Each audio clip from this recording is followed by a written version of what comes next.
whenever they have an opportunity to take some control, they're passing that by. They're passing days, hours, news clips, opportunities.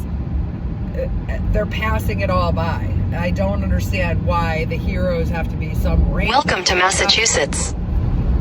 Well, I'm very disappointed to hear that some of my creators on YouTube, such as for politics, like Tim Miller, The Bulwark, I just heard about them, and I've heard about Chorus before with Brian Taylor Green. I depend on these people for information about what's going on, and I trusted their take on it because it was similar to mine. I didn't know the reason, but for some reason I had drifted away from listening to a lot of that. I think it was after the election I had to hunker down and watch the reaction from the people that I trusted and see what they would do and how serious they were.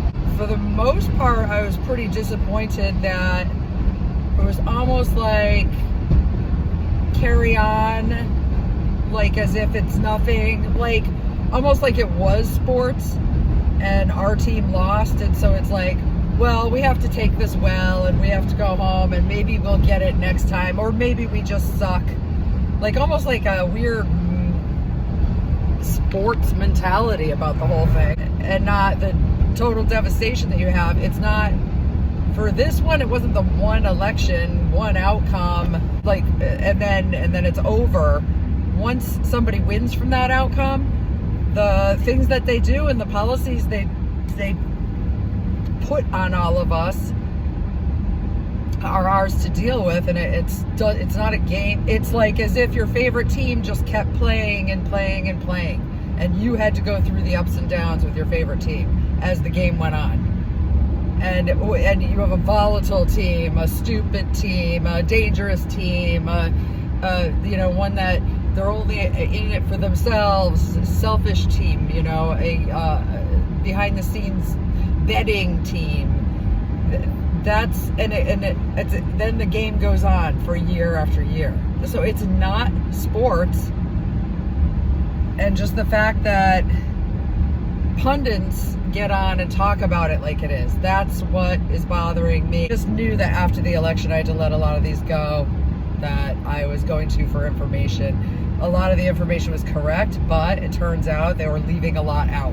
There's not nearly any outrage about the Epstein files on any of the channels that I watch, except for maybe Kyle Kalinske. The outrage isn't there for something that's so close to all of us, that hovers over us like an invisible weighted blanket of doom that we all want to come out from under. We're just waiting to be able to, and we're like captive, looking around for a shining light through maybe a hole that we could like work our way towards and poke at it and make an opening and free ourselves from this. Like we are just waiting and looking for an opportunity. Well, at least that's what I thought. That's what I'm doing. That's what I know a lot of people who feel the way I feel are doing, but it's what I thought Democrats in charge would be doing. And I was continuously shocked about Trump for years, how he would act, and just like stunned that how can you be acting that way, you fucking idiot baby, like loser, moron, all these things, misogynist, pig, racist, asshole, all these things, criminal, fraudster, rapist, all those things. Then and disbelief. Now I've got all this disbelief that Democrats, whenever they have an opportunity to take some control, they're passing that by. They're passing days, hours, news clips, opportunities. They're passing it all by. I don't understand why the heroes have to be some random... Welcome to Massachusetts. Some random TikTok, maybe even AI created bot doing the outrage for me, because obviously my computer knows I need to hear it, but that's what should be happening. the outrage that I'm occasionally coming across in a TikTok is what should be happening on the floors of Congress, in the halls of our great institutions, in every single one, in every single workplace. Even if you work at a comic book store, you should be standing your ground and really speaking out. You're part of the community. We're all part of the community, and we should be speaking out. And hopefully I can keep straight what the fuck is going on, because now we're hearing that Tim Miller and Brian and Chorus and a bunch of them are being paid to say certain things, and they're all saying the same thing, just like the Republicans do, just like MAGA, where they're all saying the same talking points across all the news stations. And they have clips of Dems doing that now, with some of my favorites involved there.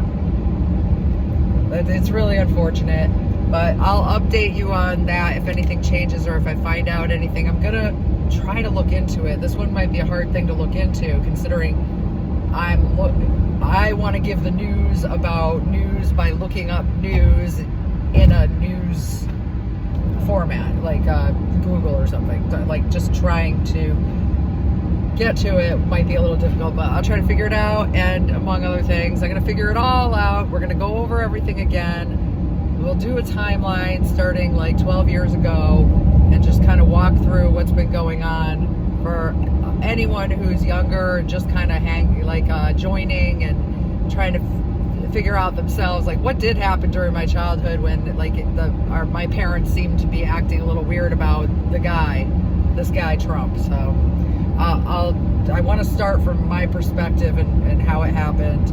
These are just facts, just things I've seen myself. I'll go through. I wouldn't speculate anything in my timeline about this, just everything I know and I saw. And then you can put that together with all your other content creators and figure it out for yourself.